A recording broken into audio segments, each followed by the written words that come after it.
If you clicked on this video, you most likely are going to be going to Italy next year, or you're thinking about going to Italy in 2026. If you don't know me, hi, I'm Eleonora, your Italian bestie. I was born and raised in Rome, and I've seen really the evolution of tourism all around Rome, and it's crazy. And I know that 2026 is going to be even crazier when it comes to tourism. So these are my top 10 tips as a starting point that you can use to really start understanding a little bit of how Italy works. But I will continue on posting every week all about traveling to Italy, from finances, booking trains, all of that cool stuff and very useful stuff, especially if you're going for the first time.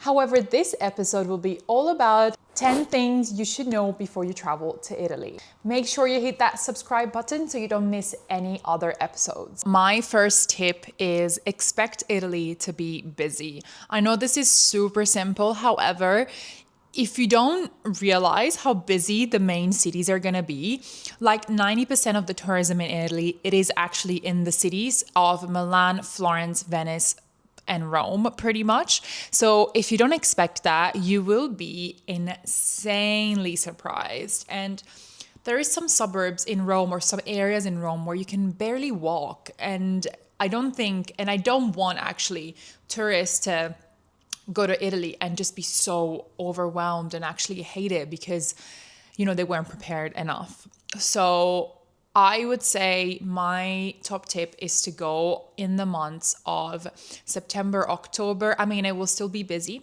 but at least it's not going to be super hot. During the summertime, so around June, July, August, the cities are absolutely packed.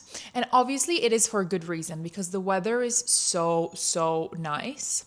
But Italy is not famous for our aircon units. We're very popular for humid weather and for very ancient buildings that barely have any air conditioning.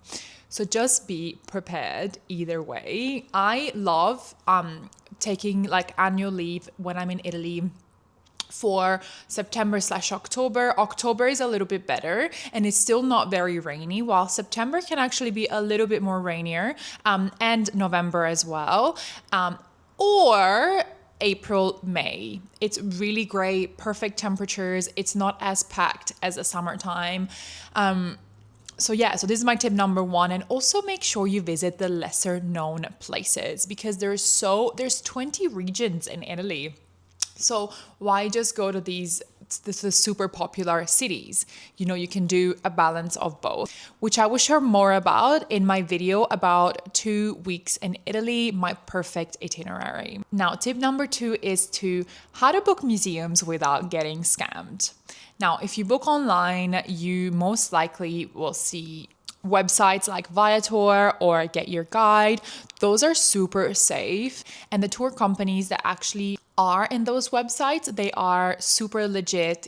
I never had an issue with either of the sites. However, when you're in and around Rome, and if you haven't pre-planned well enough, you might have random guys approach you saying, tickets for the Colosseum. Do you want tickets for the Colosseum? Especially in front of the Colosseum. So always say no, I beg you, because that is one of the biggest scams. They sell you this ticket and then you go at the door and it doesn't work. I would not personally recommend you to do that. I always recommend my followers to actually have a plan, and especially pre-plan your tours and activities. If you're going to Rome, make sure you pre-book the Colosseum, the Vatican museums. If you're in Florence, make sure you pre-book the Uffizi Gallery because tickets sell out so fast. And, I feel like their own website, especially the Colosseum website, unfortunately, it's becoming impossible to get tickets anymore. I mean, I was in Rome with my cousins. This was 2019. And I remember we walked in the Colosseum and I think it was September. There was not that many people at all. We were able to pay and walk in on the spot. And now getting in the Colosseum, even for Italians, is becoming absolutely impossible. So apparently in the Colosseum website, tickets get released 30 days in advance. at 8 a.m. Rome time. Now, I've never seen one ticket available on that website, but if you're going to Rome and you want to see the Colosseum, I do think one of the best options is Viator or Get Your Guide. I mean, I love Viator. I will link some tours that you can take, and these will also include like some skip the line. These will all include skip the lines, but it will also include like a guided tour, which I think is super useful if you're going somewhere that you've never been and you don't know that much of.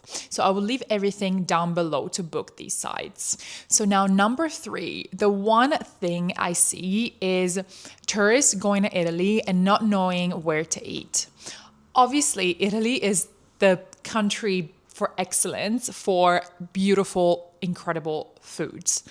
But like any other place in the world, there's going to be scams and there's going to be tourist traps. And I'm your bestie and I don't want you to end up in tourist traps, because I want you to leave my country and being able to say I had the best food of my life.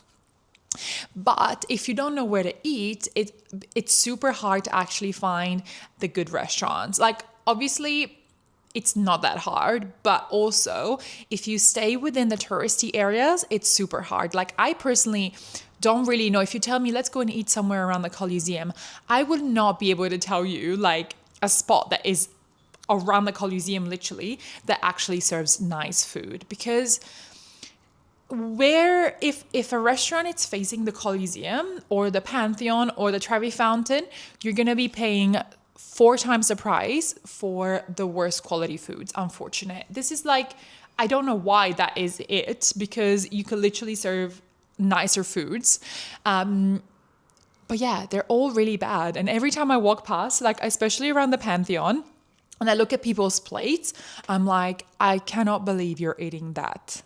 I feel so sad, because I'm like, that is a representation of my country, and that is not the representation I want to give. Like these like frozen pizzas, frozen lasagnas, like horrible foods. So these are my kind of little tips to recognize if a place is more like a tourist trap vibes or is more like a local vibe. So first of all, if it's facing any sort of monuments, just do not go there. Go around the corner, walk another extra 5 minutes. Maybe that's going to be a tiny bit better. Number 2, if it has any sort of fake foods outside, if it has a big Aperol Spritz, like a fake Aperol Spritz, or if it has a fake plate of pasta at the front, like I still don't know why that is a thing. Run from that. If you see the menus being like as long as like a book, run, because true Italian restaurants won't have this long menu, especially if it contains anything related to like chicken pasta. Chicken pasta is not a thing in my country. I've never had chicken pasta, like chicken Alfredo. No, it actually does not exist. I swear. So if you see chicken Alfredo, even if you'll be tempted, because you're like, oh, I kind of like chicken Alfredo, it's not a thing. So you're not eating traditional foods. If you want to eat your chicken Alfredo, sure, go for it. But then don't get home and say to everyone, I had the worst pasta in my life, because that is not Italian pasta. Okay? Okay, great. Tip number 4, how long should you stay in each city? Now, my rule of thumb is, obviously, if I was a tourist and I'd never been to these places, to these cities, I would obviously want to go to Italy and see Rome, Florence, Venice, etc., and Milan possibly. This number of nights that I will give you is only if you're not including any sort of day trips, because obviously if it's a day trip, you're going away, so you're not actually seeing the city. Now, if you're talking about Milan, I would stay 2 nights max. But from Milan, you can also take a day trip to Lake Como, either a day trip, or you can obviously go from there and stay another couple of nights in Lake Como. That is obviously up to you. But I would do from Milan, I would stay 2 nights or 3 nights if you are planning on taking a day trip to Lake Como. Milan is quite small. There is things to see, absolutely, but it's all very doable. For Venice, I would stay 3 nights maximum. You can visit the whole Venice walking around, like the main sites, I obviously mean, in about a day. If you're really rushing, you can do that in a day. Obviously, is it as enjoyable? probably not, but you still can. So 3 nights is quite a bit. I would add a day trip to the little islands of Murano and Burano. These are still considered like Venice pretty much.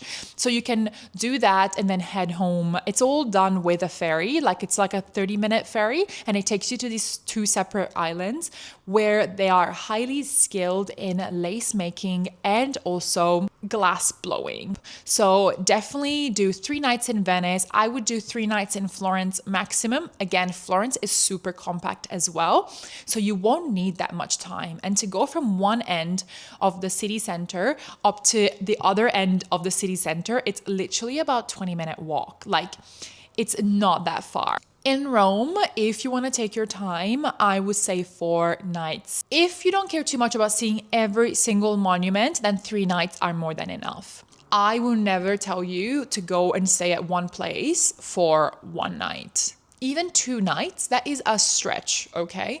But yeah, 2 nights is the absolute minimum that I would recommend. Tip number 5, train. Let's talk about trains. I'm gonna make a whole other episode on how to book trains, like what trains to book, etc. But top line here, this is a mistake that I see people make all the time, is not pre-booking early enough. Trains are really great in Italy, but they're also quite expensive, I'm not gonna lie. Especially if you're doing high-speed trains from the major cities, the train actually connections, they work really well. And there's pretty much direct trains from Venice to Milan to Florence to Rome to Naples as well, which is amazing. But if you don't pre-book early enough, you're gonna miss out on the kind of early birds fares, which are the super economy and the economy. So you obviously want that, because once you have your itinerary planned out and you're already booking hotels and all that type of stuff, you obviously have already an idea of your itinerary. So why not pre-book straight away? Trains are so important, and literally you can even score business class tickets for like 20 euros or 30 euros if you book fast enough and early enough.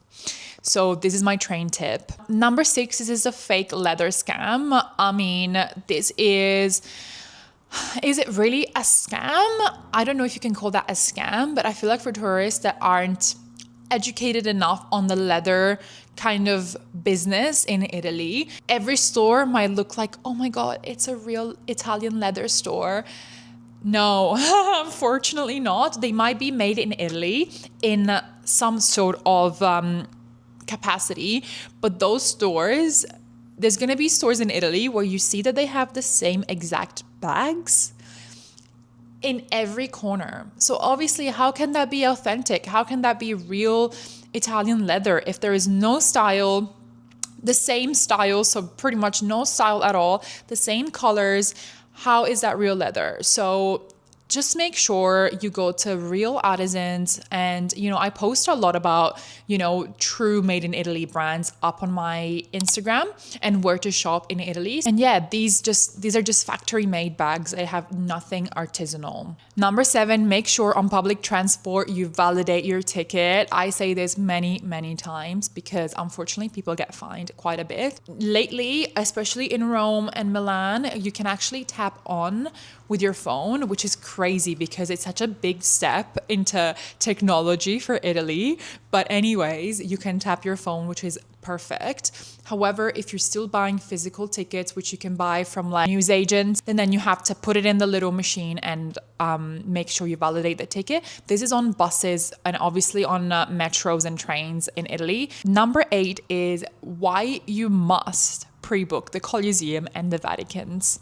Unfortunately, like I was saying before, Italy is getting busier than ever. So pre-booking, especially those type of sites, is super, super needed. Make sure you check my description box for all the useful links. I have all the links for activities in Milan, Florence, Rome, etc., all separated by city to make it super easier for you. We're getting towards the end. Number 9 is don't overpack. I mean, I am a serious overpacker, okay? Italy, though, has stairs everywhere. It would literally become, even getting in and out of the train, it will become so painful. There's gonna be stairs. There's gonna be stairs everywhere. Last but not least, make sure you know these scams when you go to Italy. And I can make a separate video about this. Let me know in the comments if you would like that. The worst scams that are still happening in Italy, and I've heard one lady that I took my Florence food tour with, she almost got robbed. So she was at the train station trying to buy a train ticket at the machines. These people come over, they're usually gypsies, and they come and they're like, can I help you, ma'am? Can I help you? They're like, yeah, can you help me, please? Whatever.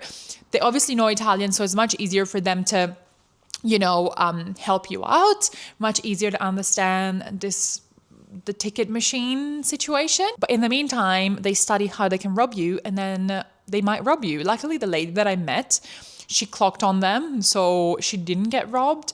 But yeah, it's actually insane. So make sure that you know that and you're aware of your surroundings. Number 2, one of the scams that I see kind of most in Rome is the roses. You're gonna have guys giving you roses, trying to give you these roses. And then if you take it, you're done. There's not a chance to giving this rose back. So make sure you're strict with them.